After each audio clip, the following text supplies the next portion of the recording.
मुख्यमंत्री रेखा गुप्ता ने विपक्षी दलों पर हमला बोलते हुए कहा कि प्रधानमंत्री नरेंद्र मोदी वोट नहीं दिल चुराते हैं। उन्होंने कहा कि आज मोदी के नेतृत्व में भारत की को पूरी दुनिया में सम्मान मिला है और उस अमेरिका जैसे देश भी भारत को सलाम कर रहे हैं। रेखा गुप्ता मंगलवार को वीआर मेट्रोपॉलिटन मॉल में आयोजित विश्वकर्मा पूजा कार्यक्रम में बोल रही थी। उन्होंने कहा कि मुख्यमंत्री ने देश में ऊर्जा और आत्मविश्वास का संचार किया है। मुख्यमंत्री ने कहा प्रधानमंत्री को गाली इसलिए दी जाती है क्योंकि विपक्ष यह सही समझ पा रहा है कि देश क्यों तरक्की कर रहा है, गरीबों को लाभ क्यों मिल रहा है और अमेरिका जैसे देश भारत को क्यों सलाम कर रहे हैं। विपक्ष केवल गंदी राजनीति में लिप्त है।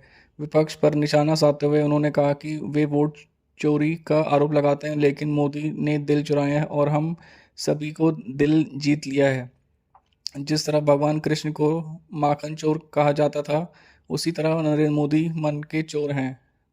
गुप्ता ने कहा कि एक मोदी को वोट चुराने की जरूरत नहीं है। ये आरोप वही दल लगा रहे हैं जो सत्ता खो चुके हैं और अब चुनाव से डर रहे हैं। रेखा गुप्ता ने गांधी परिवार पर भी सीधा हमला बोला। उन्होंने कहा कि कांग्रेस ने हमेशा वंशवाद की राजनीति की है।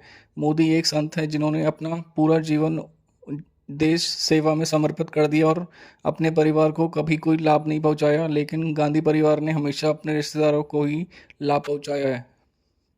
राहुल गांधी ने अपने बहनोई को जमीन दी, अपने बहन के पद दिलाया, अपनी मां को प्रधानमंत्री पद का उम्मीदवार बनवाया और खुद ऐसे कामों में लगे हैं जो किसी को समझ नहीं आ रहे हैं। गौरतलब है कि बिहार विधानसभा चुनाव से पहले कांग्रेस लगातार भाजपा चुनाव आयोग पर मिलीभगत और वोट चोरी का आरोप लगा रही है। पार्टी का कहना है कि केंद्र की भाजपा सरकार चुनाव परिणामों को प्रभावित करने की कोशिश कर रहे हैं।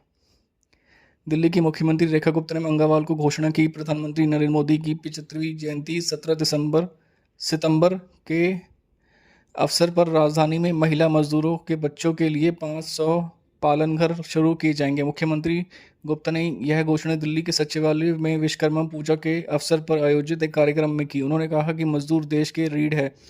किसी भी राज्य की प्रगति और विकास उनकी कड़ी मेहनत के बिना संभव नहीं है। गुप्ता ने कहा हम पालना नाम से 500 क्रैच शुरू करने जा रहे हैं। महिला श्रमिक अपने बच्चों को इन पालना केंद्रों के बिना किसी की चिंता से छोड़ सकेंगी, जहां उनकी उचित देखभाल की जाएगी। जब तक वे काम कर रही हैं, उनके बच्चों को एक सुरक्षित और प्यारा भरा माहौल मिलेगा। उन्होंने कहा कि गरीबों को 10 लाख तक मुफ्त इलाज मिले, इसके लिए आयुष्मान योजना लागू की है। श्रमिकों को योगदान की सराहना करते हुए मुख्यमंत्री ने कहा कि दिल्ली श्रमिकों की है, यह शहर उनकी मेहनत पर टिका है। हमारी सरकार हमेशा उनके साथ खड़ी रहेगी और चाहे परिस्थिति कितनी भी कठिन क्यों ना हो।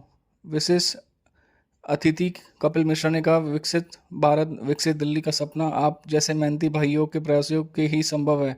महिलाओं को रात की पाली से कम काम करने की अनुमति दे दी गई है, जिससे उन्हें अपना प्रतिभा कौशल दिखाने के अधिक अवसर मिलेंगे।